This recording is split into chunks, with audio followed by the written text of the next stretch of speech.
बिस्मिल्लाहिर्रहमानिर्रहीम। जियो के वज़ाइफ के मुक़द्दस नाज़रीन, अस्सलाम वालेकुम। आज आपकी खिदमत में सूरह हशर का एक ख़ास अमल लेकर आई हूँ। बहुत ही ख़ास अमल है, बहुत ही मुजरब अमल है। जियो के वज़ाइफ पर नए हैं तो प्लीज़ चैनल को सब्सक्राइब कर दें, वीडियो को लाइक कर दें। अल्लाह ताला के कोई से चार नाम लाजमी कमेंट करें। सूरह हशर कुरान पाक की वो सूरह है जिसमें अल्लाह ताला के नाम को जो कसरत से बयान किया गया है। ये सूरह अपने फ़ज़ाइल के लिहाज से बड़ी बाज़मत है।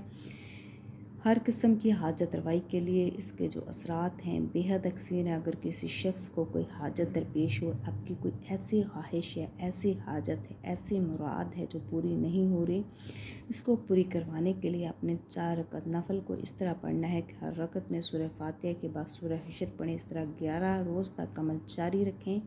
इंशाअल्लाह ताला आपकी जो हर जायज़ है, आपकी जो भी जायज़ हाजत है, अल्लाह ताला की रहमत से पूरा होगी। इस सूरह को रोज़ाना एक बार पढ़ने का मामूल बना लेने से पढ़ने वाले के जो सबका गुनाह है माफ़ हो जाएंगे। अगर इसे 41 रोज़ तक रोज़ाना 21 मरतबा पढ़कर अल्लाह के हुज़ूर किसी मरहूम की बख्शिश के लिए दुआ की जाएगी तो अल्लाह इसकी बख्शिश फरमाएगा। जो शख्स इसको रोज़ाना किसी ख़ास मकसद की खातिर 11 रोज़ तक पढ़ेगा, इसका जो ख़ास मकसद है, जायज़ मकसद है, इसकी जो जायज़ मुराद है पूरी हो जाएगी। अगर कोई मुश्किल काम है जो हल नहीं हो रहा तो इसकी आसानी के लिए भी आप ये अमल कर सकते हैं। इस सूरह को 41 रोज़ तक रोज़ाना 41 मरतबा तिलावत जो है करने से आपकी जो भी जायज़ हाजत होगी, जो भी जायज़ मुराद होगी, आपकी जो भी दुआ होगी कबूल होने लगेगी। सूरह हशर की आखिरी 3 आयतें इसमें आज़म हैं। इसमें मर्ज़ की शिफा और ज़रूरत से पूरा होने के लिए असरात बेहद तेज़ हैं।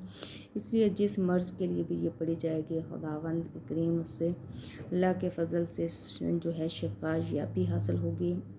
मगर इन आयात मुबारका की ज़कात देना लाजम होगा। इत्काफ़ की नीयत करके 11 रोज़े रखें। रोज़े के दौरान हर रोज़ इन मुबारक आयतों की तिलावत की जाए। 12वें दिन इत्काफ़ से निकल कर गुस्ल करें और 21 आदमियों को खाना खिलाएं। ज़कात पूरी होगी। अब जिस हाजत के लिए किसी भी हाजत के लिए अगर आपने इसको पढ़ना है 3000 मरतबा पढ़ी जाएगी। इंशाअल्लाह ताला अल्लाह पाक आपकी हर हाजत हर मुराद पूरी करेंगी। बहुत ही ख़ास अमल है, बहुत ही मुजरब अमल है। इस अमल को लाजमी करें।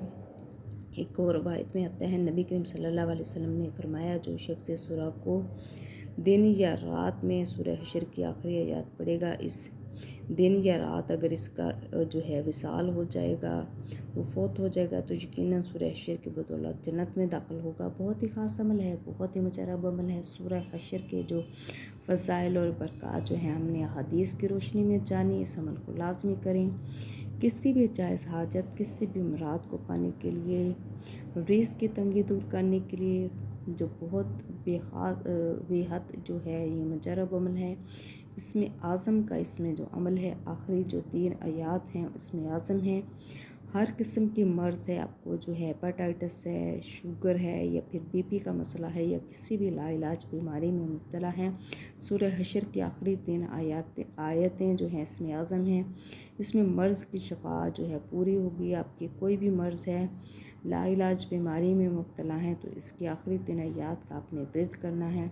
इंशाअल्लाह ताला हर तरह की बीमारी से शिफा होगी। इस अमल को लाजमी करें। जियो के वज़ाइफ पर नए हैं तो प्लीज़ चैनल को सब्सक्राइब कर दें, इस वीडियो को लाइक कर दें और अल्लाह ताला के कोई से चार नाम लाजमी कमेंट करें। जज़ाकल्लाह।